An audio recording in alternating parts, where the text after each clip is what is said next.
Suami saya telah berselingkuh dengan bawahannya selama 10 tahun. Saya tahu setiap gerak-geriknya, setiap pesannya, tetapi saya memilih untuk berpura-pura tidak tahu. Suami saya yakin bahwa saya tidak akan pernah meninggalkannya karena saya telah mengorbankan seluruh karier saya untuk berdiri di belakangnya. Namun, dia tidak tahu bahwa saya tidak buta. Saya telah menunggu satu momen yang tepat untuk membuatnya dan selingkuhannya membayar semuanya di depan semua orang. Dan momen itu adalah hari ulang tahunnya yang ke-53. Saya selalu memulai pagi akhir pekan saya dengan rutinitas yang sama.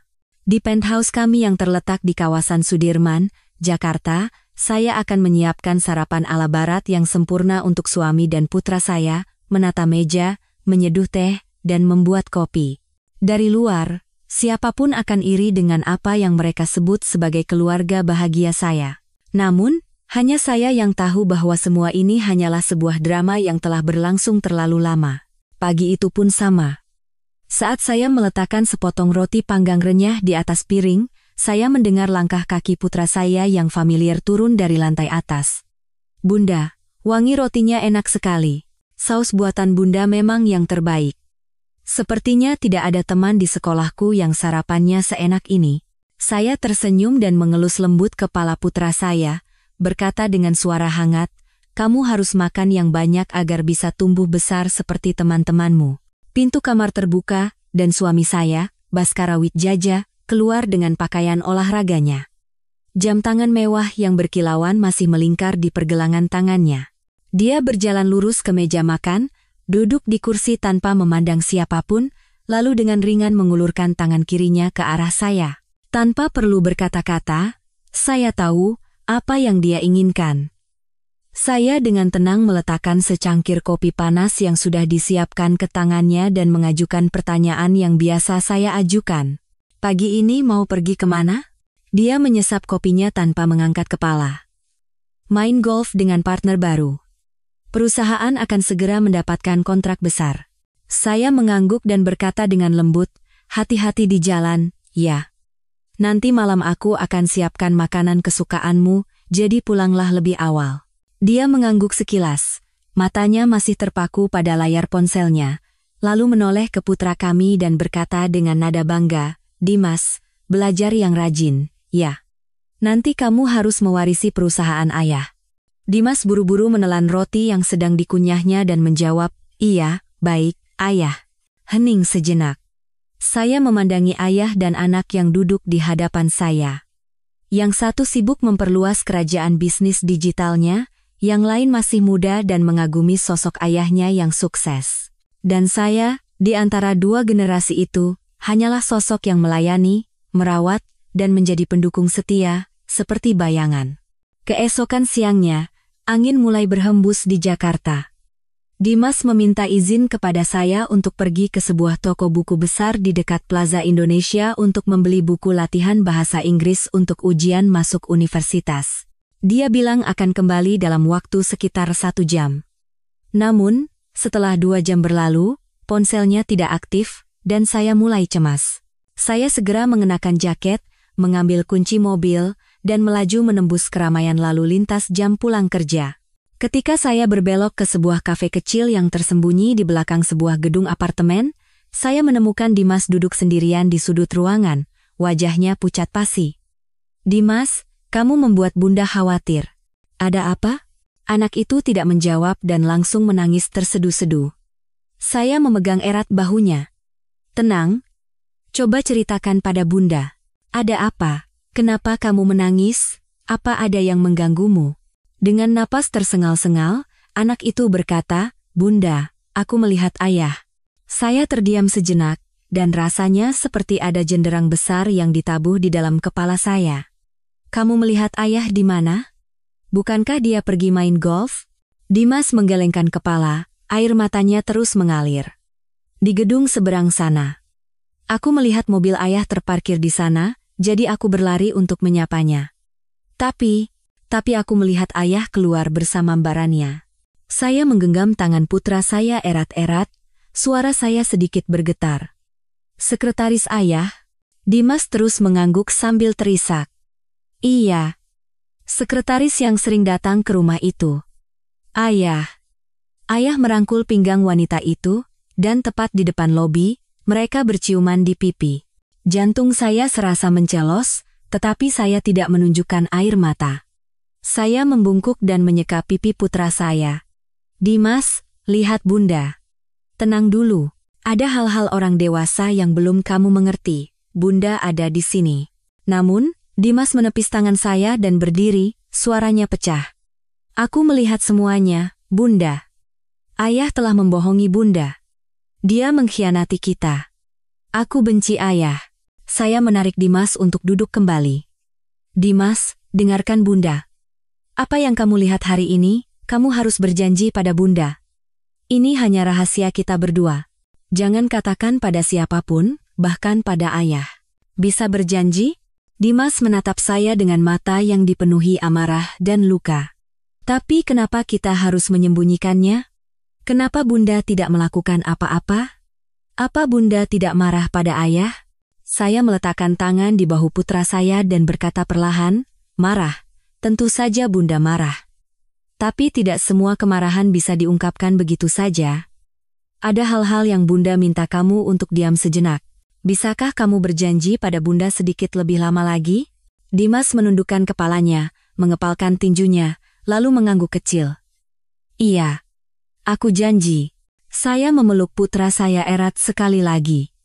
Saat itu, tidak ada setetes pun air mata yang jatuh, tetapi saya tahu ada sesuatu di dalam diri saya yang telah hancur berkeping-keping. Malam itu, kami makan malam dalam keheningan. Baskara pulang tepat waktu, memuji sup iga yang saya buat, dan bertanya tentang pelajaran Dimas seolah tidak terjadi apa-apa. Dimas hanya menunduk, mengaduk-aduk nasi di piringnya. Larut malam, ketika semua orang sudah tertidur, saya duduk sendirian di ruang kerja saya. Itu adalah sebuah ruangan kecil tempat saya biasa mengerjakan desain di awal pernikahan kami. Di atas rak, masih ada piala penghargaan sebagai desainer terbaik. Di bawahnya, ada sketsa-sketsa dan desain gaun pengantin serta gaun pesta yang sudah usang, yang dulu saya impikan untuk menjadi merek saya sendiri. Saya membukanya satu persatu dengan tenang. 15 tahun yang lalu, saya menyimpan semua ini di dalam kotak, seolah mengubur sebagian dari mimpi saya untuk mengabdikan diri pada peran sebagai istri dan ibu. Apa yang saya dapatkan sebagai imbalannya? Seorang suami yang egois yang menganggap istrinya seperti perabotan mewah untuk pajangan, dan seorang putra yang harus menyaksikan ayahnya mengkhianati ibunya dan tidak bisa berbuat apa-apa. Saya mengambil sebuah buku catatan putih dan membuka halaman pertama. Tangan saya sedikit gemetar, tetapi goresan tintanya jelas, rencana untuk kebebasan. Saya menggumamkan kata-kata yang terasa tenggelam jauh ke dalam hati saya. Menceraikannya sekarang terlalu mudah bagi mereka. Mereka akan menikah dan hidup bahagia di atas semua yang telah kubangun untuknya. Tidak, aku tidak bisa pergi dengan tangan kosong. Aku harus mendapatkan kembali bukan hanya harta, tetapi juga kehormatan dan masa depan untuk Dimas dan diriku sendiri. Sejak hari yang menentukan itu, saya bukan lagi wanita yang berdiri di balik pintu, menunggu suami pulang, memasak, dan menunggu sang pengkhianat duduk di meja makan. Saya memulai perjalanan saya sendiri, dengan tenang, diam-diam, tetapi dengan setiap langkah yang diperhitungkan dengan jelas. Setiap malam setelah Dimas tertidur, saya duduk di depan komputer di kamar kecil di ujung lorong. Ruangan yang dulu saya gunakan untuk mendesain gaun pengantin teman-teman saya kini telah menjadi markas strategi hidup saya. Saya bergabung dengan sebuah klub pengusaha wanita, tempat berkumpulnya para wanita yang kembali berkarier setelah sempat mundur demi keluarga. Pada pertemuan pertama, saya tidak berniat berbagi banyak, hanya duduk dan mendengarkan. Namun, seorang wanita berusia sekitar 50-an, berpakaian rapi dengan tatapan mata yang tajam namun penuh pengertian, mendekati saya terlebih dahulu. Saya Dewi. Anda Ibu Soraya, kan? Wajah Anda tidak asing. Saya tersenyum ringan dan hendak bertukar basa-basi, tetapi dia mencondongkan tubuhnya dan berbisik, apakah suami Anda Baskara Widjaja? Saya terdiam sejenak, lalu mengangguk. Ibu Dewi terdiam sejenak, menyesap tehnya, lalu berkata terus terang. Saya sudah mengamati Anda selama beberapa bulan, Bu Soraya. Anda pasti sudah tahu bahwa ada masalah dengan suami Anda, kan? Saya mengerutkan kening, tidak mengerti maksudnya. Dia melanjutkan, tidak perlu terburu-buru. Sayalah yang mengatur agar putra Anda menyaksikan perselingkuhan ayahnya. Saya terkejut. Mengapa? Anda pasti bertanya-tanya mengapa saya melakukannya. Bukan untuk ikut campur, tetapi karena kita memiliki musuh yang sama. 15 tahun yang lalu, suami saya memiliki sebuah perusahaan rintisan. Baskara, yang saat itu adalah partnernya, diam-diam mengambil alih saham dan menyingkirkan suami saya dari perusahaan. 3 bulan kemudian, suami saya bunuh diri karena tekanan utang dan kebangkrutan. Saya telah menunggu kesempatan ini sejak lama. Saya tidak mengatakan apa-apa, hanya menatapnya. Di dalam hati saya, muncul perasaan aneh yang dingin sekaligus panas. Dan sejak saat itu, saya tahu bahwa saya tidak lagi sendirian. Sebulan kemudian, saya melihat Dimas sering duduk di depan komputernya. Saya pikir dia sedang belajar, jadi saya tidak terlalu memperhatikannya. Suatu malam, ketika saya masuk ke kamarnya untuk menidurkannya, saya melihat anak itu mengenakan earphone, matanya terpaku pada layar, sedang mengatur grafik suara. Dimas, sedang apa? Saya mendekat. Dimas terkejut, melepas earphone-nya, dan menoleh ke arah saya. Sedang mendengarkan file rekaman. Saya mengerutkan kening. Rekaman apa? Punya siapa? Dimas memutar kursinya sepenuhnya dan berkata dengan suara tegas, "Aku memasang aplikasi spyware di ponsel ayah. Maafkan aku, Bunda. Tapi aku harus melakukan ini." Saya terperangah. "Dimas, kamu gila? Apa kamu tahu betapa berbahayanya ini?" Dimas tetap tenang. "Aku tidak bisa hanya diam saja, Bunda. Ayah dan selingkuhannya itu menelepon setiap malam. Mereka membicarakan sebuah apartemen di kawasan Kuningan. Aku sudah tahu alamatnya, dan aku juga tahu kata sandi kunci pintunya. Saya tidak bisa tidak terkejut bahwa putra saya telah melakukan pengawasan serahasia ini." Saya memeluk Dimas. "Dimas, dengarkan Bunda. Kamu masih anak-anak. Kamu tidak boleh terlibat dalam urusan orang dewasa seperti ini." Dimas melepaskan pelukan saya dan menatap mata saya lurus-lurus. "Bunda berjuang sendirian. Aku tidak mau melihat Bunda hancur. Aku sudah besar sekarang. Aku bukan anak kecil lagi. Aku ingin membantu Bunda." Saat itu, saya tidak tahu bagaimana harus merespons. Saya hanya tahu bahwa putra saya telah tumbuh dewasa, dan saya harus melindunginya dengan cara apapun. Suatu siang, Ibu Dewi mengajak saya bertemu di sebuah restoran Jepang langganannya. Dia masuk sambil membawa sebuah amplop coklat dan meletakkannya di atas meja. "Saya rasa Anda perlu tahu ini." Saya membuka amplop itu.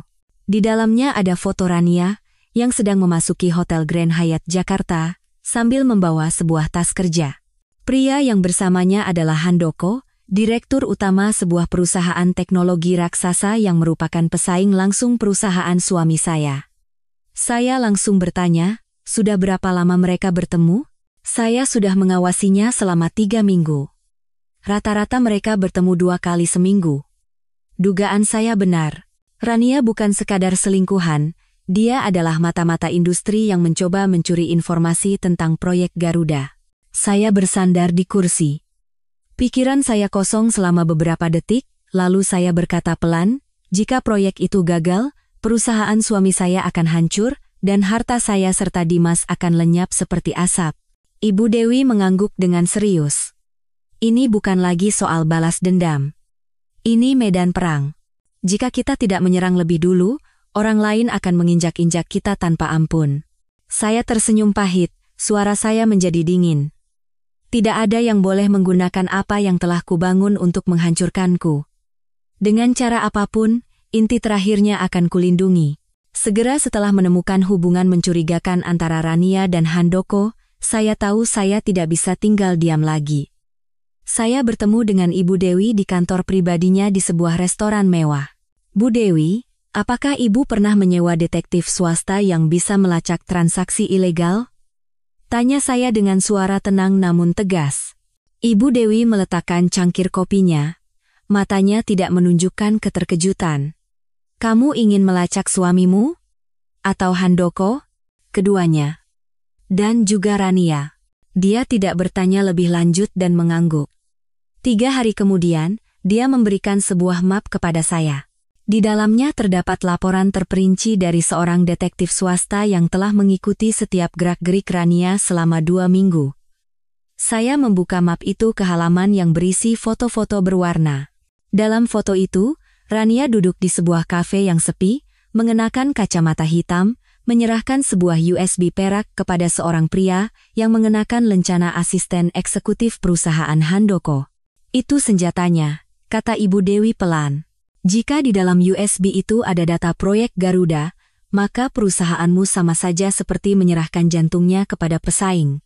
Saya menutup map itu, memasukkannya ke dalam tas, dan merendahkan suara saya. Kalau begitu, mari kita lihat seberapa lama lagi dia bisa bersembunyi. Saya memilih sebuah kafe di puncak gedung hotel di SCBD sebagai tempat pertemuan. Cukup pribadi, tetapi tidak terlalu terpencil. Saya mengirim undangan kepada Rania melalui pesan anonim, ada yang perlu dibicarakan mengenai Tuan Handoko, temui saya besok jam 9 pagi. Jika tidak datang, Anda akan menyesal. Tepat pukul 8.055, dia muncul. Masih dengan gaun merah ketat yang mencolok, lipstik dengan warna senada, dan tatapan angkuh yang seolah-olah seluruh tempat ini tidak pantas untuknya. Ada perlu apa? Saya orang yang sangat sibuk, katanya sambil menarik kursi dan melipat tangannya dengan menantang. Tanpa menjawab, saya mengeluarkan sebuah amplop dari tas dan perlahan-lahan mendorongnya ke arahnya. Saat dia membuka amplop itu dan mengeluarkan foto-foto satu persatu, wajahnya yang dipoles riasan tebal langsung menegang. Sibuk? Sepertinya Anda sibuk menyerahkan proyek Garuda kepada Tuan Handoko? Tanya saya ringan, tetapi tatapan saya tetap tenang. Dia refleks berdiri, tetapi saya mendahuluinya dengan suara sekeras baja. Duduk. Dia terkejut dan berhenti. Saya melanjutkan, saya tidak berbicara dengan Anda sebagai seorang istri, saya berbicara sebagai seorang mitra. Dia mengerutkan kening. Anda gila? Apa Anda pikir Baskara akan tinggal diam jika tahu Anda seorang mata-mata? Dan apa Handoko akan melindungi kartu yang sudah terbongkar? Wajah Rania memucat, suaranya mengecil. Apa? Apa yang Anda inginkan? Saya menekan setiap kata. Saya ingin Anda terus bekerja dengan Handoko seperti biasa. Tapi mulai sekarang, setiap informasi, setiap data yang Anda berikan, harus melalui tangan saya terlebih dahulu. Saya akan memeriksanya, dan jika perlu, mengubahnya. Jika Anda melakukannya dengan baik, masa depan Anda akan saya jamin. Tapi jika Anda berbuat bodoh, saya berhenti dan memiringkan kepala, tidak akan ada yang tersisa untukmu. Rania tidak berkata apa-apa lagi. Beberapa saat kemudian, dia menggenggam tas tangannya erat-erat, hampir tidak bisa menatap mata saya, dan mengangguk kecil. Dan saya tahu, saya baru saja mendapatkan satu lagi pion di papan catur saya. Suatu malam, saat saya sedang memeriksa email, Dimas mengetuk pintu sambil membawa laptopnya. Bunda, ada waktu? Bunda harus lihat ini. Saya mengangguk, dan Dimas meletakkan laptopnya di atas meja lalu memutar sebuah file rekaman. Suara Baskara terdengar pelan tetapi jelas. Aku akan menjaminkan seluruh sahamku untuk mendapatkan dana investasi. Proyek Garuda ini harus berhasil. Kalau tidak, kita akan kehilangan segalanya. Kemudian, suara pengacaranya menjawab, apakah Anda yakin, Pak? Jika arus kas tidak mencukupi, bank akan menekan pelunasan dalam waktu 45 hari. Saya mengangkat kepala dan menatap putra saya. Dari mana kamu dapat file ini? Dimas menjawab singkat, dari ponsel ayah. Aku terus melacaknya. Saya menenangkan diri dan bertanya, apa kamu tahu ayah mau berinvestasi di mana? Dimas menggelengkan kepala, tetapi berkata, menurutku proyek Garuda itu jebakan. Bisa jadi Handoko sengaja menyebarkan informasi palsu agar ayah menghabiskan uang, lalu menghancurkan perusahaan kita. Saya mengangguk. Baiklah. Cari informasi tentang proyek asli Handoko, jika ini benar-benar jebakan, Bunda akan menarik ayah keluar sebelum kita berdua tenggelam bersamanya. Dimas menggenggam tangan saya erat. Jangan khawatir, Bunda. Aku akan berhati-hati. Seminggu kemudian, saya dan Ibu Dewi kembali duduk berhadapan di kantor di belakang salah satu restoran jaringannya. Situasinya tidak baik, saya membuka pembicaraan. Baskara sedang mengajukan pinjaman tambahan. Jika tidak dihentikan, dalam 3 bulan perusahaan akan bangkrut. Ibu Dewi mengangguk. Kita tidak bisa membiarkan perusahaan itu bangkrut. Jika bangkrut, semua sahammu juga akan menjadi nol. Saya bertanya, Bu Dewi, apakah Ibu masih berhubungan dengan para pemegang saham minoritas? Tentu. Beberapa dari mereka yang dulu dipaksa menjual saham dengan harga murah kepadanya masih membencinya. Saya menggigit bibir. Tolong Ibu beli kembali saham-saham itu sedikit demi sedikit. Saat dia jatuh, saya ingin duduk di kursi direktur utama. Ibu Dewi menatap saya dengan tatapan bangga. Baik. Akan kubeli diam-diam atas nama perusahaan Ibu, agar tidak ada yang tahu siapa di baliknya. Saya tersenyum pahit. Permainan ini baru saja dimulai. Saya memasuki kantor pengacara Mitasari, yang diperkenalkan oleh Ibu Dewi. Seorang wanita berusia awal 40-an, bertubuh kecil tetapi dengan tatapan setajam pisau. Saya sudah diberitahu oleh Ibu Dewi. Apa yang bisa saya bantu? Tanyanya tanpa basa-basi. Saya mengeluarkan sebuah map dari tas. Ini bukti perselingkuhan, dan ini rencana risiko keuangan karena menjaminkan seluruh saham perusahaan. Pengacara itu memeriksa setiap dokumen, lalu berkata, kita akan menjalankan 3 hal. Pertama, saya akan memastikan semua transaksi saham Anda dilakukan secara anonim agar tidak dapat dilacak. Kedua, berdasarkan bukti yang Anda berikan, saya akan menyiapkan gugatan cerai dan permohonan pembekuan aset. Ketiga, saya akan menyusun rencana pengelolaan terpisah untuk melindungi putra Anda, baik secara finansial maupun mental. Saya mengangguk, berdiri, dan berjabat tangan dengannya. Terima kasih. Dalam 3 minggu, semua rencana harus selesai.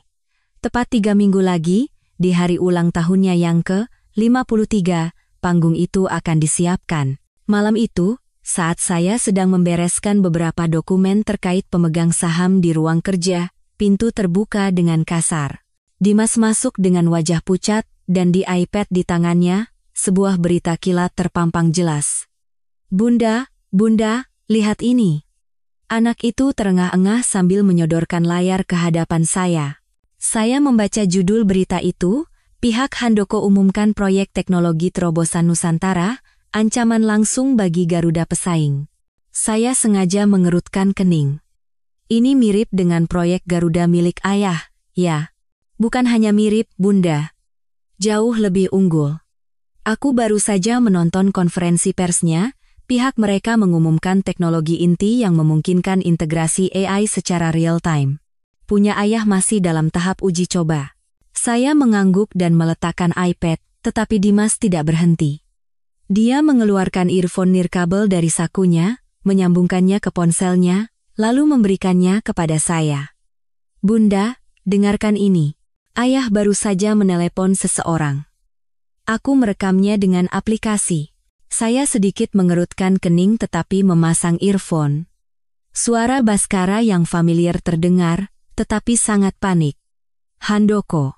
Bedebah itu menipuku untuk menjual proyek Garuda dengan harga murah di tengah kekacauan ini.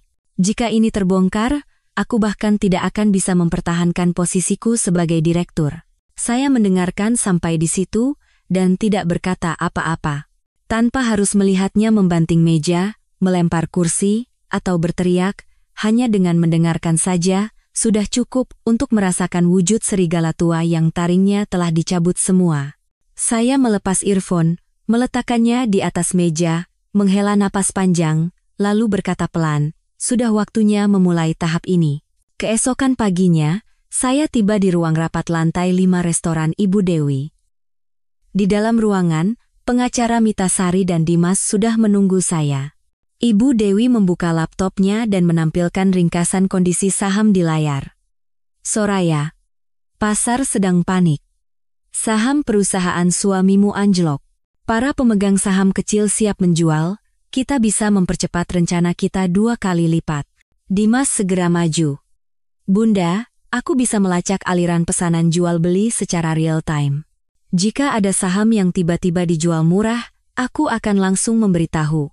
Pengacara Mita Sari mengangguk dan memberikan setumpuk dokumen kepada saya.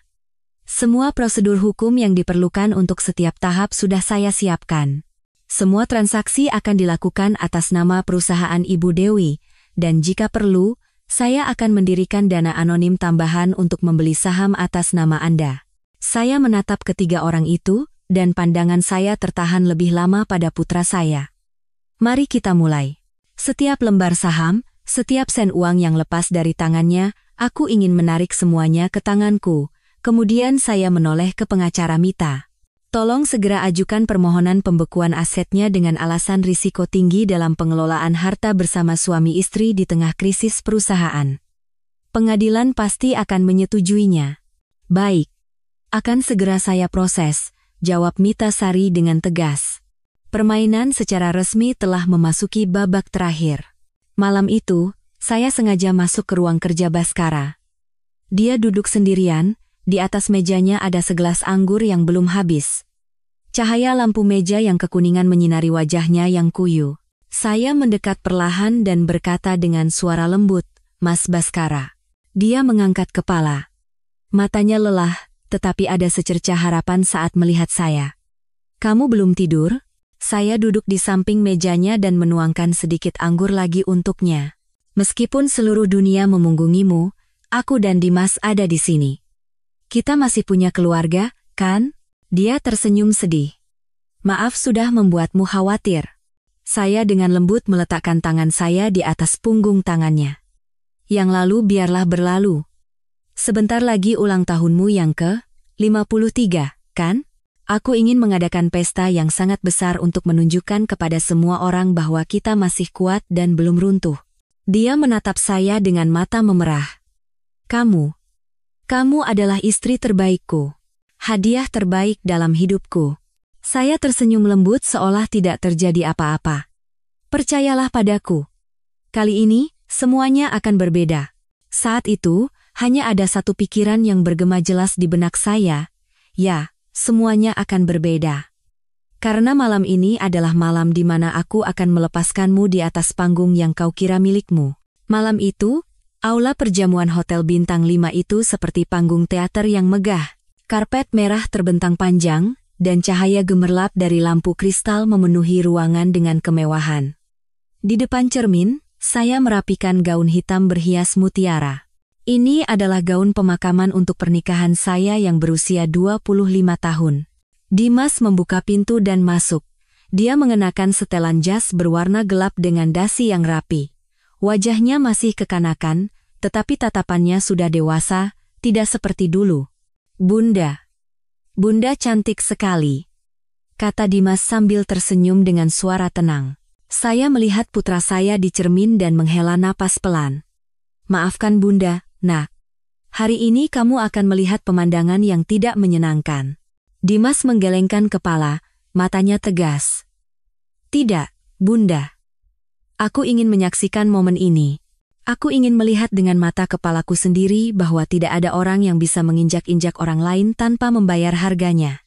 Saya meletakkan tangan di bahu putra saya dan meremasnya pelan. Tidak ada lagi kata-kata yang diperlukan di antara kami. Semua persiapan telah selesai. Aula perjamuan itu mewah, suara denting gelas terdengar di mana-mana. Baskara, mengenakan setelan biru tua, berjalan dari meja ke meja sambil memegang gelas anggur, tersenyum cerah, dan menyapa para tamu. Penuh percaya diri. Di sudut yang jauh, Rania berdiri dengan gaun merah ketatnya. Riasannya tebal, tetapi tatapannya ke arah saya tidak bisa menyembunyikan ketegangan. Begitu melihat saya masuk, Baskara mendekat dengan wajah berseri-seri, seolah semua krisis sebelumnya telah dilupakan. "Kamu datang," katanya sambil menggandeng tangan saya dengan suara dermawan. "Aku sangat bahagia kamu dan Dimas ada di sisiku hari ini." Saya tersenyum tipis. Dingin di dalam, tetapi ringan di luar. "Malam ini kan hari yang spesial, sayang. Aku sudah mempersiapkannya dengan sangat baik." Seorang pengusaha tua, beruban tetapi masih gagah, mendekat dan menepuk bahu Baskara. "Pak Baskara, Anda benar-benar beruntung punya istri seperti Bu Soraya. Kudengar pesta hari ini semua disiapkan sendiri oleh Bu Soraya. Baskara merangkul lengan saya dan berkata dengan nada bangga seolah memberi anugerah, benar. Istri saya memang tidak pandai berbisnis, tetapi untuk urusan rumah tangga dan menyiapkan acara, dia jagonya. Dia selalu menjadi sandaran yang kokoh agar saya bisa fokus pada hal-hal besar. Saat itu, Rania mendekat dari sudut dengan suara manis namun menantang yang dibuat-buat. Benar kata Pak Direktur. Karena Bu Soraya ada di rumah, Bapak jadi bisa fokus pada bisnis. Benar-benar istri yang ideal. Sambil berkata begitu, dia menatap saya dengan tatapan menghina, seolah ingin membuktikan bahwa pemenangnya adalah dia. Saya menatap mata Rania lurus-lurus, masih dengan senyum ramah. Terima kasih atas pujiannya. Tapi terkadang, kita baru menyadari sesuatu saat semuanya sudah terlambat. Saya berhenti dan menoleh ke pengusaha itu, berkata dengan suara lembut, Bapak, saya hanya menjalankan peran saya. Tepat saat itu, pertunjukan pembukaan selesai. Lampu panggung terpusat ke tengah. Baskara naik ke podium, memegang mikrofon, dan memasang ekspresi terharu seperti aktor yang mendalami perannya. Dan suaranya dalam dan dramatis. Saya ingin mengucapkan terima kasih yang sebesar-besarnya kepada istri saya, Soraya. Selama 25 tahun terakhir, kau selalu menjadi wanita yang berkorban dalam diam, sandaranku, dan pendukung setiaku. Dia mencari saya di antara para tamu, suaranya memanjang. Saat aku lelah dengan dunia luar dan pulang ke rumah melihatmu, hatiku kembali hangat, kaulah alasan aku berjuang. Tepuk tangan membahana, beberapa tamu wanita bahkan terharu hingga berkaca-kaca. Di kursi bawah, Rania tersenyum dipaksakan sambil menatap Baskara dengan penuh kekaguman, seolah dirinya lah istri sah yang sedang dipuji. Ketika Baskara selesai dan hendak turun, saya berdiri dengan tenang. Gaun hitam saya sedikit bergoyang di bawah sorotan lampu. Saya naik ke panggung dan mengambil mikrofon. Suara saya lembut, tetapi di dalamnya tersembunyi ketajaman yang dingin. Terima kasih atas kata-kata manismu. Aku benar-benar terharu. Di hari ulang tahunmu yang ke-53 yang penting ini, aku juga menyiapkan sebuah hadiah kecil untukmu. Sebuah video kenangan perjalanan 25 tahun kita. Dan aku yakin, video ini akan menjadi kenangan yang tak terlupakan. Saya merendahkan suara saya dan menekan setiap kata. Aula langsung dipenuhi gumaman, dan semua mata tertuju pada saya. Sejenak, saya melihat wajah Baskara sedikit menegang, tetapi dia masih mencoba mempertahankan senyum sosialnya. Dan saya tahu betul bahwa pertunjukan terbesar dalam hidup saya baru akan dimulai. Begitu saya selesai berbicara, lampu di aula langsung padam. Terdengar beberapa gumaman, lalu layar besar perlahan-lahan menyala. Saya mundur selangkah, berdiri di tepi panggung, dan menatap layar dengan tenang. Dengan iringan musik latar yang lembut, foto pernikahan saya dan Baskara muncul. Pernikahan yang sederhana tetapi penuh tawa. Foto saat kami menggendong Dimas pada ulang tahun pertamanya. Foto saat kami sekeluarga berlibur ke puncak, beberapa tamu mengangguk terharu. Tepat pada menit ketiga, suasananya berubah drastis. Layar menampilkan rekaman kamera tersembunyi di dalam sebuah apartemen mewah. Baskara dan Rania duduk berdampingan di sofa. Rania menyandarkan kepalanya di bahu Baskara dan berkata dengan suara pelan dan melamun, "Kapan kamu akan mengakuiku secara terbuka? Aku juga ingin berdiri di sampingmu seperti Bu Soraya." Baskara mencibir, mengulurkan tangan untuk mengelus rambutnya, dan menjawab dengan suara penuh penghinaan, "Wanita itu, dia itu hanya pajangan. Setelah aku membereskan semuanya, akan kuberikan dia sedikit uang pesangon dan mengusirnya. Posisi nyonya rumah ini hanya kusisakan untukmu." Di bawah, suara gemuruh seperti ombak terdengar. Beberapa orang menutup mulut karena terkejut, dan dari sudut kiri terdengar suara, "Ya Tuhan." Video beralih ke adegan di kamar tidur di mana keduanya berciuman dengan mesra.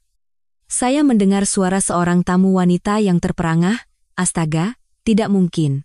Tepat pada saat itu, Rania melompat dari kursinya dan berteriak, "Bohong, semuanya bohong, hentikan omong kosong ini sekarang juga, Baskara, katakan sesuatu."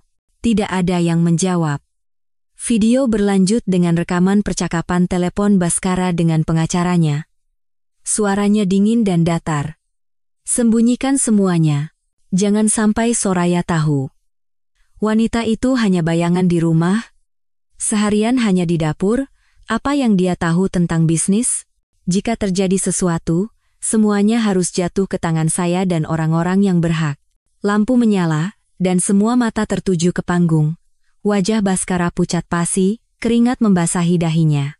Dia berlari ke panggung, merebut mikrofon dari tangan saya, dan berteriak seperti orang gila, kau gila? Beraninya kau menjebakku dengan kebohongan, semuanya palsu. Jangan percaya, semuanya. Saya menatap matanya lurus-lurus, dan dengan tenang mengeluarkan mikrofon cadangan dari saku gaun saya. Suara saya jelas dan sedingin es. Palsu? Suara, video, semuanya palsu? Semua bukti ini sudah diserahkan ke pengadilan dan pihak berwenang. Dan mulai saat ini, dengan saham yang saya miliki, saya secara resmi adalah pemegang saham terbesar perusahaan ini. Saat itu, Rania dikelilingi oleh beberapa wanita. Dia gemetar, meronta, dan meraung. Saya tidak tahu apa-apa. Baskara yang merayu saya, dia menjanjikan segalanya. Saya korban. Seorang wanita parubaya, istri dari salah satu mitra utama, menunjuk wajah Rania dan berteriak dengan marah, dasar tidak tahu malu.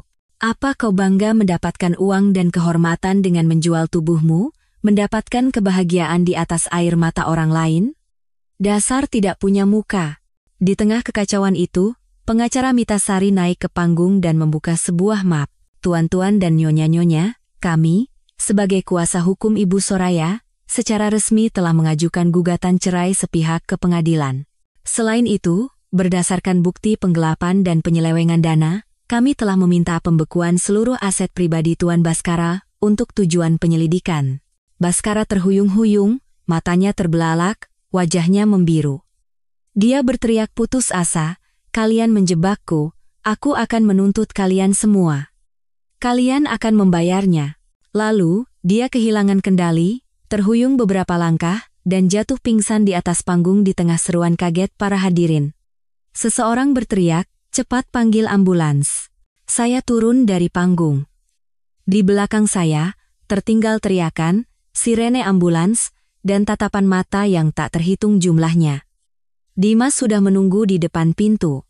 Wajahnya pucat, tetapi matanya tidak lagi kekanakan. Putra saya memeluk saya erat dan berkata dengan suara tercekat, Bunda, Bunda tidak apa-apa. Saya mengelus kepala putra saya dan berkata pelan, maafkan Bunda, nak, tapi mulai sekarang, kita bebas. Di belakang punggung saya, siren ambulans meraung-raung. Saya menggandeng tangan putra saya, dan berjalan lurus menuju pintu besar hotel, tanpa menoleh ke belakang sekalipun. Saya terbangun di sebuah ruang yang benar-benar asing namun anehnya terasa akrab. Sunyi. Tidak ada lagi aroma parfum pria yang bercampur dengan bau rokok, tidak ada pesan singkat yang dikirim diam-diam, tidak ada tatapan menghindar atau ucapan dingin yang merendahkan. Apartemen baru saya dan Dimas berada di lantai 18, cukup luas, terang, dan yang terpenting, tidak ada kebohongan di dalamnya. Suara gemerisik spray membuat saya menoleh. Dimas bangkit dari sofa. Rambutnya acak-acakan, matanya belum sepenuhnya terbuka, tidak berkata apa-apa, tetapi tatapannya masih menyiratkan kebingungan. Dia melihat koran di atas meja. Sebuah judul berita besar memenuhi halaman depan, konglomerat Baskara Wijaya jatuh di pesta ulang tahunnya. Skandal seks, uang, dan kekuasaan, pernikahan berdarah. Selingkuhan kabur, istri naik tahta sebagai pemegang saham terbesar. Suara telepon memecah keheningan. Saya mengangkatnya. Halo. Di seberang sana, terdengar suara yang akrab dan serak. Dewi di sini. Sudah lihat berita? Seluruh kota gempar. Ada kabar Rania dipukuli di bandara. Saya mengerutkan kening. Dipukuli? Nyalakan TV. Sedang siaran langsung sekarang. Saya mencari remote dan menyalakan saluran berita. Di layar, seorang reporter sedang melaporkan dari depan bandara. Berita terbaru, Rania, yang dikenal sebagai selingkuhan Baskara Wijaya, dilaporkan diserang oleh sekelompok wanita saat mencoba meninggalkan negara ini, petugas keamanan segera turun tangan. Layar beralih ke pemandangan menyedihkan Rania yang babak belur, rambut acak-acakan, menutupi wajahnya dan meraung-raung. Saya korban. Saya ditipu. Baskara menipu saya. Saya tidak tahu apa-apa. Saya mematikan TV dengan tenang. Dimas mengangkat kepala dan bertanya dengan suara pelan, "Bunda, apa itu tidak terlalu kejam?" Saya menghela napas panjang. Bukan karena puas, tetapi karena kenyataannya begitu gamblang. Dalam pertarungan ini, tidak ada yang sepenuhnya tidak bersalah, Nak. Dimas mengangguk pelan tanpa kata. Saya tahu kami masih punya banyak pekerjaan yang harus dilakukan. Puing-puing lama telah dibuang, sekarang saatnya membangun kembali dari fondasi. Pukul 10 pagi, saya tiba di kantor pusat perusahaan. Tempat yang dulu hanya diperuntukkan bagi rapat dewan direksi yang tidak pernah bisa saya masuki. Pintu ruang rapat terbuka, dan saya melangkah masuk. Suara sepatu hak tinggi saya beradu dengan lantai kayu, dan udara di dalam ruangan terasa berat dan menyesakkan. Semua pemegang saham sudah duduk, wajah mereka muram atau penuh curiga. Direktur tertua, Pak Oemar, memecah keheningan lebih dulu. Dia menggebrak meja dengan keras dan meledak, "Perusahaan diambang kebangkrutan, kita tidak bisa hanya duduk dan bertengkar seperti ini, kita harus segera mencari investor." Beberapa orang mengangguk dan berbisik. Saya tidak terburu-buru, berdiri di ujung meja, menunggu semua orang memperhatikan, lalu membuka mulut. "Selamat pagi, Bapak-bapak, saya Soraya. Saat ini saya memegang 35% saham perusahaan, dan bermaksud mengambil alih manajemen sementara sampai perusahaan melewati krisis ini." Dari seberang, terdengar suara tawa sinis. Seorang pria berusia 50-an dengan dasi merah berkata dengan nada mengejek, "Anda pikir apa yang bisa dilakukan oleh seorang ibu rumah tangga?" Saya tidak bereaksi, hanya mengangguk pelan dan meletakkan sebuah USB di atas meja. Ini adalah proposal rencana restrukturisasi keuangan, merek, dan sumber daya manusia. Dalam 24 jam terakhir, saya telah berhasil menegosiasikan perpanjangan utang selama 6 bulan dengan 3 bank. Saya juga telah menghubungi 2 investor strategis potensial dan merencanakan pemisahan divisi produksi dan keuangan untuk mengurangi risiko arus kas. Saya mencolokkan USB dan menyalakan proyektor. Di slide, muncul rincian utang, arus kas, dan jangka waktu penyelesaian. Setiap angka, setiap strategi, setiap langkah eksekusi terlihat jelas. Suasana di dalam ruangan berubah drastis. Suara ketukan pena berhenti, tatapan penuh curiga perlahan berubah menjadi kekaguman, lalu menjadi sikap mendengarkan yang tenang. Setelah presentasi saya selesai, Pak Oemar yang pertama kali angkat bicara. Kali ini tidak sekasar sebelumnya, tetapi tenang. "Saya kira Anda hanyalah seorang istri yang dikhianati. Sepertinya saya salah."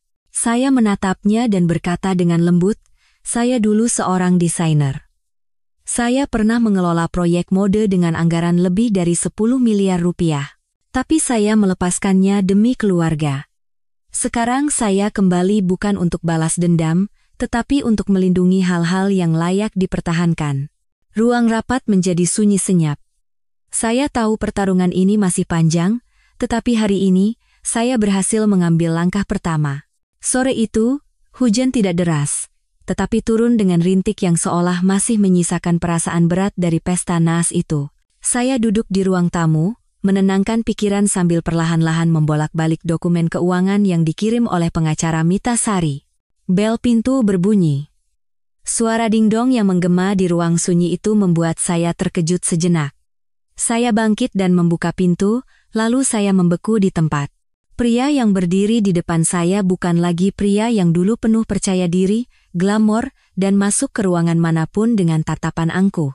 Dia mengenakan kemeja kusut yang basah kuyup karena hujan, celana usang yang kompang-kamping. Wajahnya kuyu, janggutnya tumbuh berantakan, matanya cekung, dan rambutnya basah acak-acakan. Baskara Wijaya, yang dulu disebut raja, kini tampak seperti gelandangan malang yang hanya berbau alkohol, kejatuhan, dan kegagalan. Dia yang pertama kali angkat bicara. Suaranya sangat serak. "Soraya, bisakah aku minta segelas air?" Saya terdiam sejenak, lalu diam-diam bergeser ke samping. "Masuklah." Baskara masuk. Langkahnya berat seolah terbebani oleh kenyataan. Dia duduk di sofa, membungkuk, dan memegangi kepalanya dengan kedua tangan. Polisi membekukan semua rekeningku, katanya terengah-engah, hampir kehabisan napas. Apartemen juga disita, sekarang aku tidak punya apa-apa lagi. Dia mengangkat kepala, menatap saya dengan mata memerah, dan memohon, sayang, bukan, Soraya. Tolong beri aku satu kesempatan lagi. Satu kesempatan terakhir, aku salah. Aku benar-benar salah. Saya tetap berdiri di tempat, menjaga jarak agar tidak terbawa emosi, dan menghadapi kenyataan. Kamu tidak salah. Kamu hanya ketahuan. Jika tidak ketahuan, kamu pasti masih menjalani kehidupan ganda, masih merangkul pinggang wanita itu, dan setiap malam pulang ke rumah menatapku seperti bayangan. Dan Dimas akan tetap tumbuh dalam cangkang keluarga palsu itu. Baskara tiba-tiba berteriak dan berlutut. Saya terkejut dan mundur selangkah. Dia memukul lantai dengan tinjunya. Suaranya hancur berkeping-keping. Tidak. Maaf. Aku sungguh-sungguh minta maaf. Aku memang bajingan. Tapi perusahaan itu lebih berharga dari nyawaku. Itu darah dan dagingku. Kamu tahu itu. Kalimat terakhirnya nyaris seperti jeritan. Saya menatapnya, suara saya tetap tenang, tetapi setiap kata setajam pisau. Aku tahu. Tapi sekarang itu bukan lagi milikmu saja. Itu adalah sumber penghidupan ratusan orang dan keluarga mereka, kepercayaan para karyawan yang kau pertaruhkan di meja judi. Dan aku tidak akan memberimu kesempatan untuk menghancurkannya lagi, orang yang hampir menghancurkannya. Dia tidak menjawab, hanya tersungkur di lantai dan menangis seperti anak kecil. Saya memalingkan muka. Bukan karena hati saya luluh, tetapi karena saya tidak ingin meneteskan air mata lagi untuk orang yang tidak lagi pantas. Pergilah, dan jangan pernah kembali lagi. Hubungan kita sudah berakhir. Tidak ada jawaban. Saya tidak menoleh ke belakang, hanya mendengar suara pintu terbuka lalu tertutup. Malam itu, saat saya dan Dimas sedang makan malam dan mencuci piring, telepon di atas meja berdering. Saya buru-buru mengeringkan tangan dan mengangkatnya. Di layar, tertera nama Ibu Dewi. Sebelum saya sempat menyapa, terdengar suara panik dari seberang. Soraya, sudah dengar beritanya? Berita apa, Bu? Rania baru saja dilarikan ke UGD rumah sakit. Dia overdosis obat tidur, kondisinya kritis. Saya membeku di tempat. Bunuh diri? Tidak ada yang tahu penyebab pastinya, tapi sepertinya begitu. Tetangganya menemukannya pingsan di kamar mandi dan langsung memanggil ambulans. Beritanya baru saja muncul di internet. Dia di rumah sakit Siloam. Saya menutup telepon. Jantung saya berdebar kencang.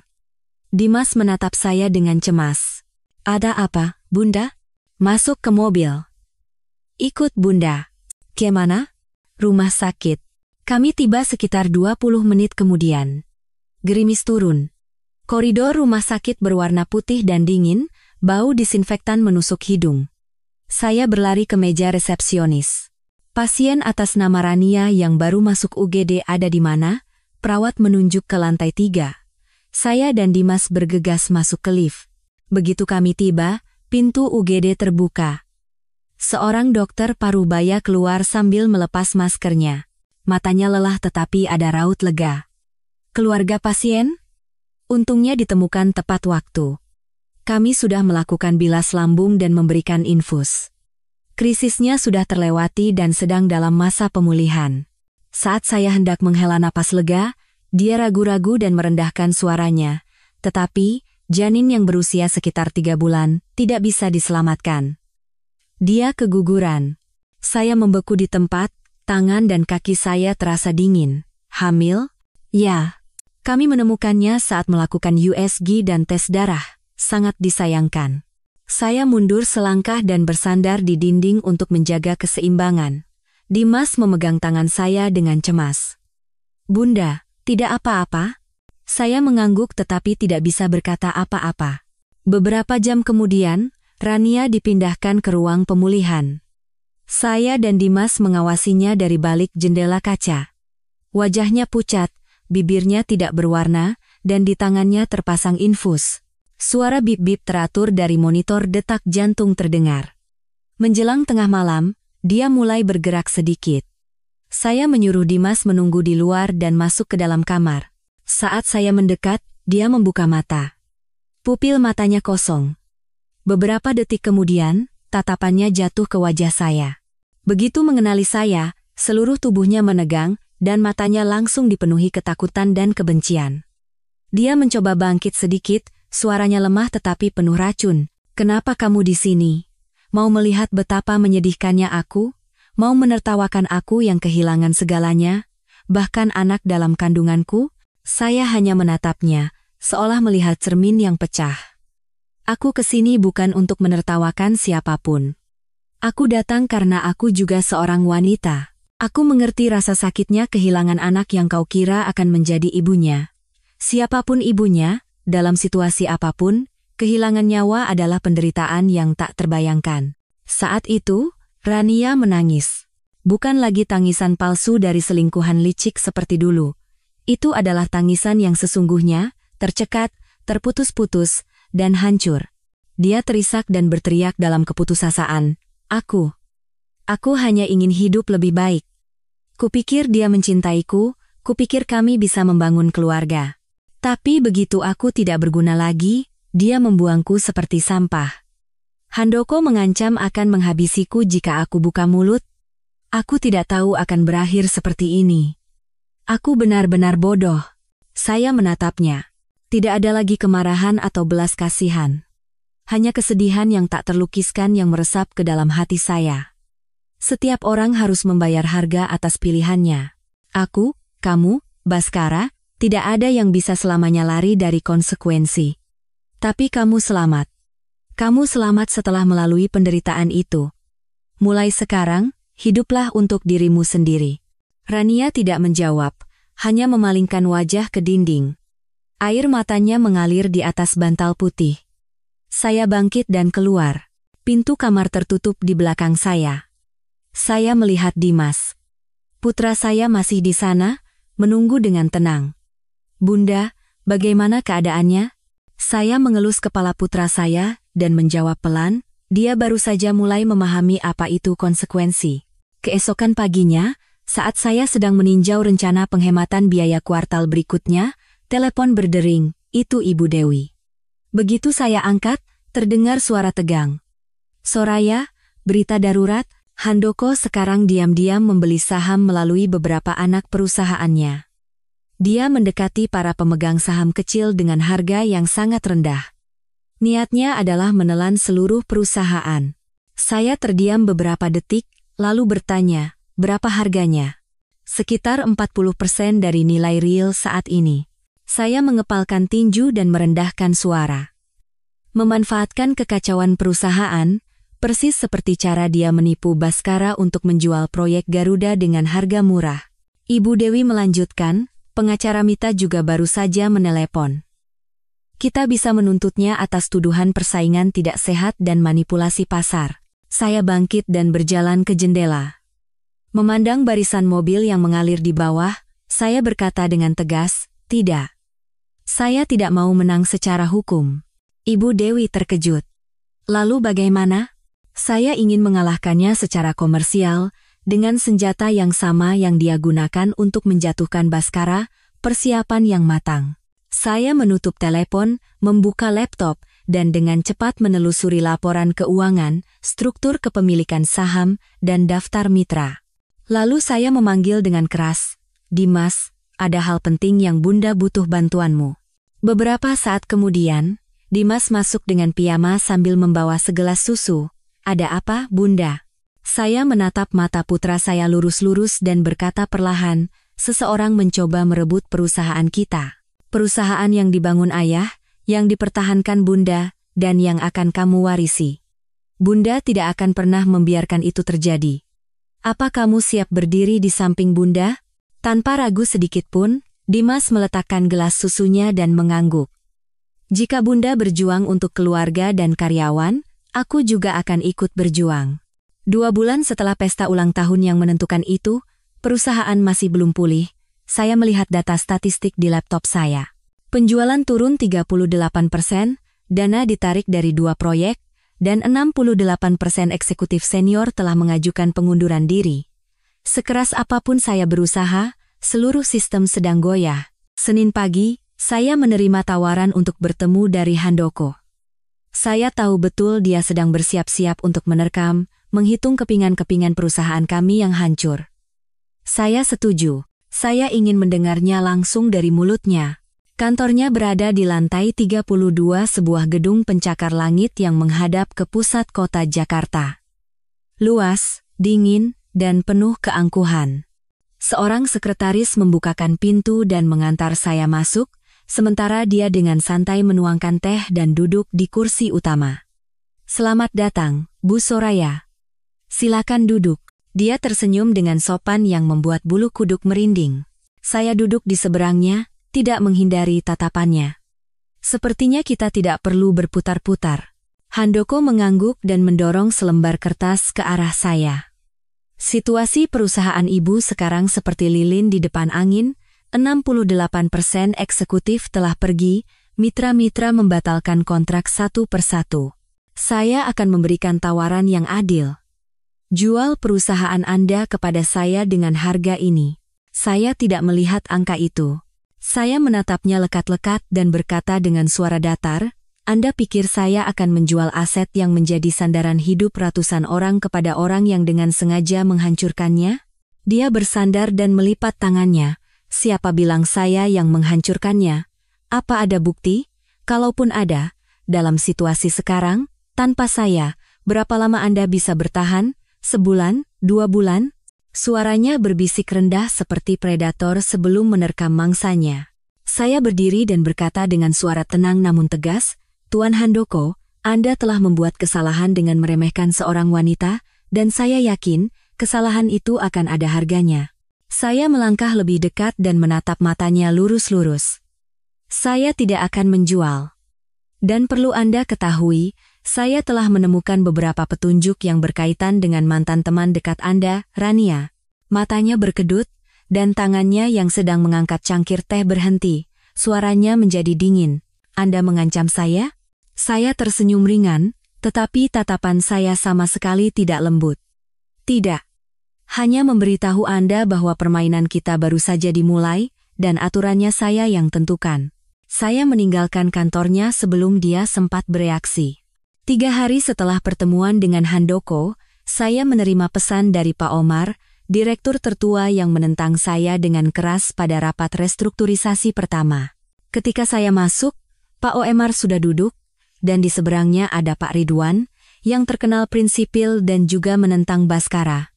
Saya menarik kursi dan duduk, sedikit menundukkan kepala. "Terima kasih atas undangannya." Pak Omar menyesap tehnya dan menatap saya lurus-lurus. "Saya sudah mengamati Anda sejak hari itu. Termasuk usahamu untuk menyelamatkan perusahaan. Kamu bukan hanya keras kepala, tapi juga punya nyali. Yang lebih penting, kami percaya pada transparansi yang kamu bawa." Pak Ridwan meletakkan cangkir kopinya perlahan. "Dulu saya tidak suka wanita yang berbisnis dengan perasaan. Tapi Anda berbeda. Anda berani memotong gaji direksi untuk melindungi karyawan di bawah, dan Anda membuka semua pengeluaran dan kontrak secara transparan. Itu adalah hal yang tidak pernah dilakukan Baskara." Saya mendengarkan dengan tenang, lalu membuka tas dan mengeluarkan sebuah map tipis. "Saya sudah menyiapkan rencana 3 tahap, dan saya ingin mendengar pendapat jujur dari bapak-bapak, karena saya tahu kalian tidak mudah diyakinkan." Saya menjelaskan lembar demi lembar. Tahap pertama, saya akan memotong gaji seluruh dewan direksi dan jajaran eksekutif, termasuk saya sendiri, sebesar 20%. Dana ini cukup untuk mempertahankan karyawan lapangan selama 2 kuartal lagi. Pak Omar mengerutkan kening. "Itu pengorbanan yang besar." Saya mengangguk. "Tapi perlu. Tanpa mempertahankan sumber daya manusia, restrukturisasi apapun tidak ada artinya." Tahap kedua, saya melanjutkan. Daripada bersaing di pasar properti konvensional yang dikuasai Handoko, saya mengusulkan untuk beralih ke kompleks perumahan resettlement pintar skala kecil. Pasar ceruk yang mengintegrasikan energi ramah lingkungan. Persaingannya sedikit dan memiliki potensi pertumbuhan berkelanjutan. Pak Ridwan mengangguk ringan. Pasar itu selama ini diabaikan, tetapi sedang digalakkan oleh pemerintah, jadi ada dasarnya. Tahap ketiga, saya menatap kedua orang itu lurus-lurus, saya akan menjaminkan seluruh aset pribadi saya. Termasuk saham dan bagian harta Gonogini pasca perceraian. Saya sudah bernegosiasi dengan Bank Mandiri. Mereka setuju memberikan pinjaman jika ada persetujuan dari kelompok pemegang saham mayoritas kedua. Suasana di ruang rapat menjadi hening, dan selama sekitar 1 menit tidak ada yang berbicara. Kemudian, Pak Oemar meletakkan tangannya di atas meja dan mengangguk pelan. Kamu bicara apa adanya, tidak menyalahkan orang lain, dan tidak menipu orang. Saya menghargai itu. Pak Ridwan melanjutkan, kami setuju. Tapi Anda harus menepati janji. Saya menatap keduanya dan berkata dengan suara yakin, saya tidak pernah membuat janji yang tidak bisa saya tepati. Tapi saya berjanji, jika perusahaan ini bangkit kembali, itu adalah berkat orang-orang yang percaya pada hal yang benar. Sore itu, setelah baru saja menyelesaikan rapat online dengan tim SDM, bel pintu berbunyi. Dimas sedang belajar di kamarnya, jadi saya yang membuka pintu. Butuh beberapa detik bagi saya untuk mengenali orang di depan saya. Tidak ada riasan, tidak ada pakaian mewah, tidak ada parfum. Itu Rania. Rambutnya yang kusam diikat seadanya dengan karet, wajahnya pucat, matanya cekung dengan lingkaran hitam yang jelas. Dia mengenakan kemeja longgar yang usang dan celana jeans pudar. Bukan lagi orang yang memprovokasi saya di pesta ulang tahun, tetapi seseorang yang hampir tidak punya apa-apa. Dia yang pertama kali angkat bicara, suaranya bergetar menahan tangis. Ibu Direktur, saya tahu saya tidak pantas datang ke sini. Tapi saya benar-benar tidak punya tempat tujuan. Saya tidak menyuruhnya masuk, juga tidak menghalanginya. Dia masuk ke dalam rumah, berdiri diam di dekat pintu, menggenggam ujung bajunya erat-erat. Keluarga saya mengucilkan saya, teman-teman saya menghina atau menghindari saya. Saya sudah mencari beberapa pekerjaan, tapi tidak ada yang mau menerima saya. Gosip itu mengikuti saya kemana-mana. Saya benar-benar ingin memulai kembali di tempat di mana tidak ada yang mengenal saya. Saya bersandar di meja dan melipat tangan. Tatapan saya tidak dingin, tetapi cukup untuk membuatnya mengerti bahwa ini bukan tempat untuk meminta pengampunan. Pernahkah kamu berpikir apa yang akan dilakukan Handoko saat kamu tidak berguna lagi? Tanya saya. Dia menundukkan kepala dan berkata dengan suara serak, pernah, tapi sudah terlambat. Saya percaya padanya, saya percaya dia akan membantu saya. Saya benar-benar bodoh. Kamu hanyalah pion di papan catur. Saat pion tidak berguna lagi, tuannya akan menyingkirkannya dari papan tanpa berkedip. Rania tidak tahan lagi dan menangis. Dia terduduk dan menutupi wajahnya dengan kedua tangan. Saya salah. Jika bisa diulang, saya tidak akan memilih jalan itu. Sekarang saya tidak punya apa-apa lagi. Saya tidak tahu bagaimana harus hidup, Bu Direktur. Saya masuk ke kamar tidur tanpa berkata apa-apa. Beberapa saat kemudian, saya kembali dengan sebuah amplop dan meletakkannya di atas meja di depannya. Di dalam amplop itu ada cukup uang untuknya pergi dari sini dan hidup selama 6 bulan. Pergilah. Kemanapun kamu mau. Ini adalah belas kasihan terakhir yang kuberikan. Rania mengangkat kepala. Air matanya masih mengalir. Kenapa? Kenapa ibu menolong saya?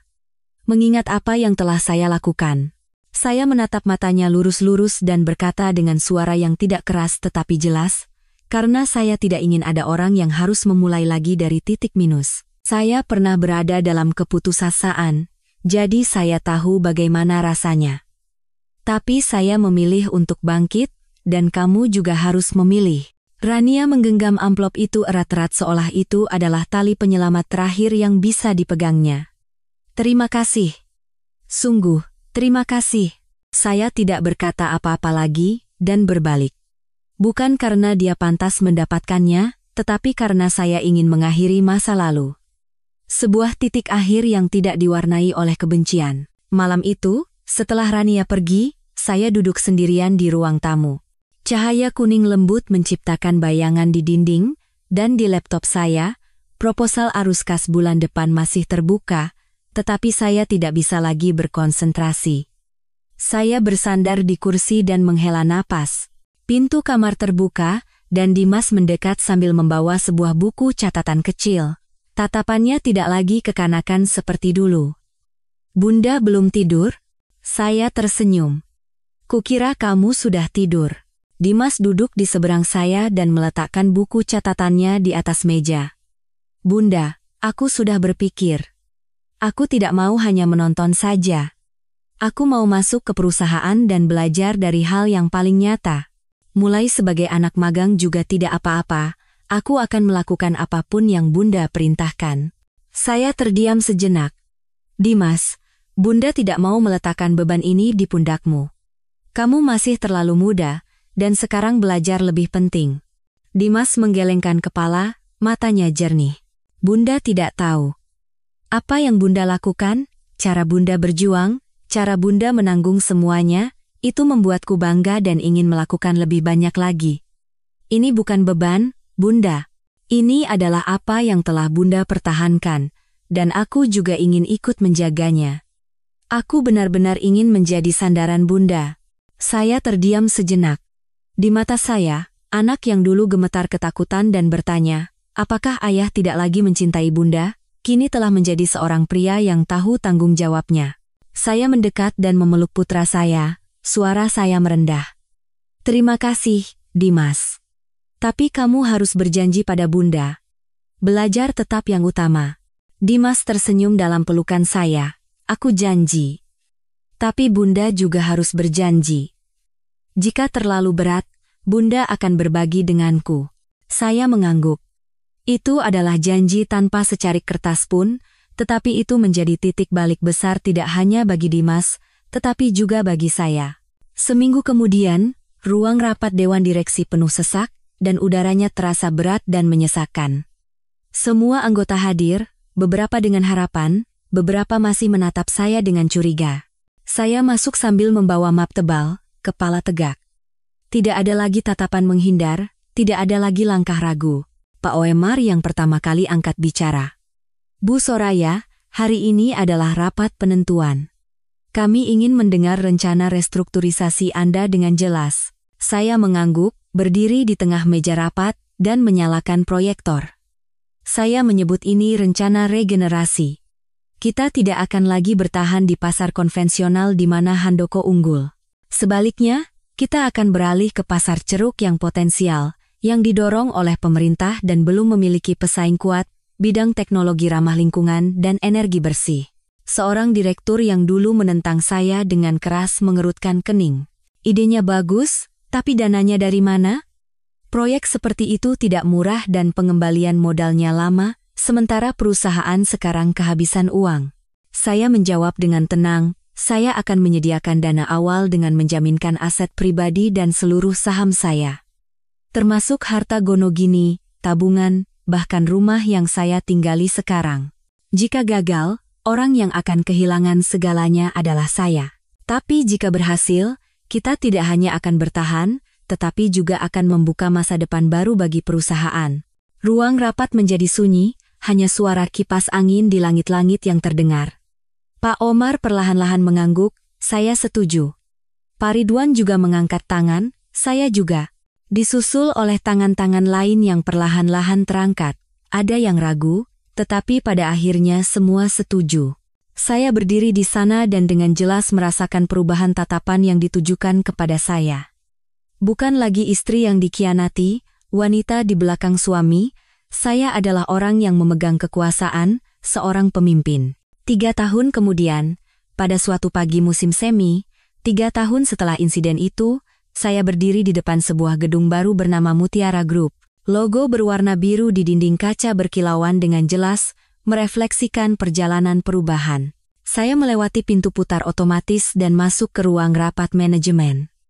Ruangan itu penuh dengan cahaya terang dan energi.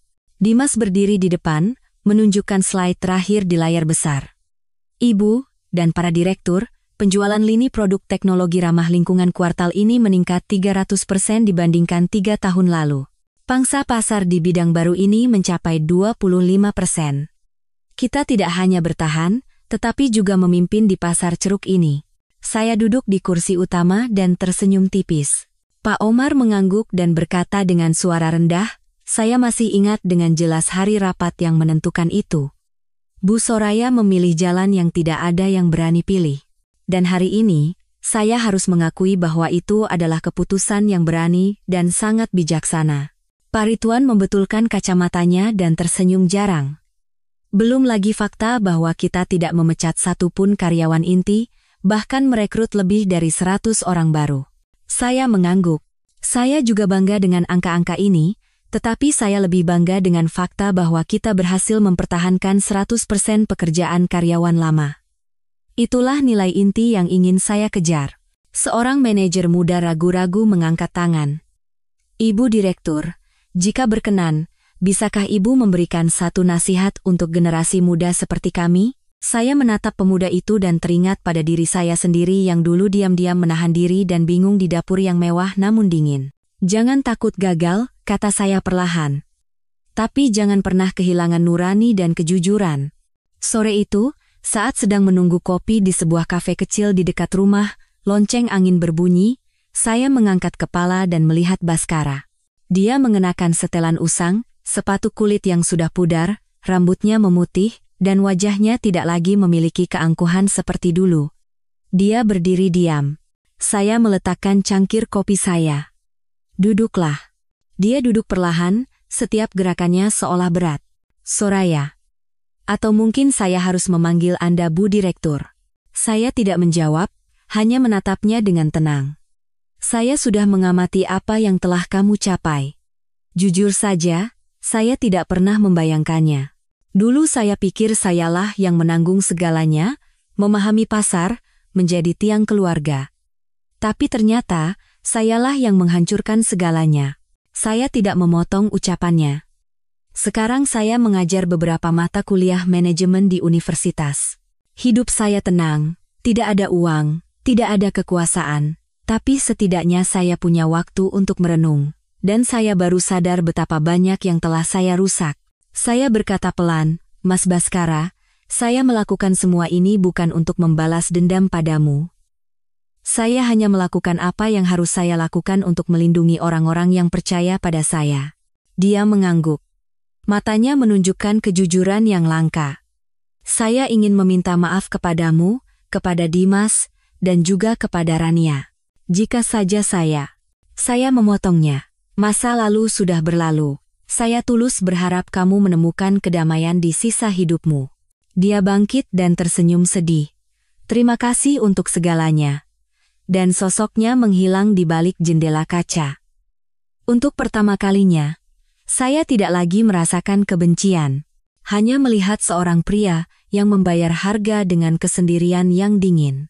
Malam itu, di rumah kami yang baru dan hangat di kawasan Pondok Indah, saya mengadakan pesta kecil. Ibu Dewi, pengacara Mita Sari, beberapa rekan dekat, dan tentu saja Dimas hadir. Ibu Dewi yang pertama kali mengangkat gelasnya. Wanita yang dulu hanya samar-samar ada di dapur, kini telah menjadi pemimpin tangguh yang disegani seluruh industri. "Aku benar-benar bangga padamu." Tawa pecah, dan saya menatapnya dengan rasa terima kasih. Pengacara Mita Sari melanjutkan dengan suara humoris, "Mari kita bersulang untuk para wanita yang tidak menyerah pada takdir dan menulis ulang hidup mereka dari abu." Dimas merangkul bahu saya dan tersenyum lembut. "Dan untuk wanita terkuat yang kukenal, ibuku." Mata saya berkaca-kaca. Tidak banyak kata yang diperlukan. Saya hanya mengangkat gelas saya. "Tanpa kalian semua, aku tidak akan bisa melakukan apa-apa. Inilah keluarga sejatiku." Sebulan kemudian, saya berdiri di atas panggung pada acara peluncuran dana beasiswa dan bantuan wirausaha Yayasan Fajar. Saya berpidato di hadapan ratusan orang, sebagian besar wanita muda. Saya pernah menjadi korban penipuan, prasangka, dan ketergantungan. Saya mengerti betapa tak berdayanya saat tidak memiliki kemandirian ekonomi. Saya mendirikan yayasan ini bukan hanya untuk memberikan uang, tetapi untuk memberikan kesempatan, pengetahuan, dan kepercayaan diri. Dari kursi penonton, seorang wanita muda berdiri sambil berkaca-kaca. Terima kasih, Ibu. Kisah Ibu memberi kami keberanian untuk bermimpi dan bertindak. Saya tersenyum cerah. Kebebasan bukan berarti punya banyak uang. Kebebasan baru didapat saat Anda memiliki kemampuan dan keberanian untuk memilih jalan hidup yang Anda inginkan, dan keberanian untuk bertanggung jawab atas pilihan itu.